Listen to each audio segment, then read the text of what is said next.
Hey, this is Marco, and in this video I'm going to show you how to add reviews to your Shopify store. Now, before I begin with the video, subscribe to the channel, it helps me out a lot. So what you want to do is go to apps.shopify.com and you want to type in reviews.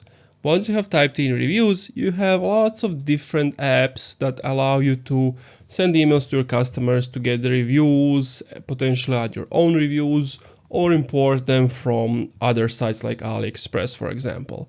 So if we click on Lux, you can see you can add reviews with them, add the fonts, everything you need to customize it. And these are, for example, a pricing for this one. There might be cheaper, there might be even more expensive ones.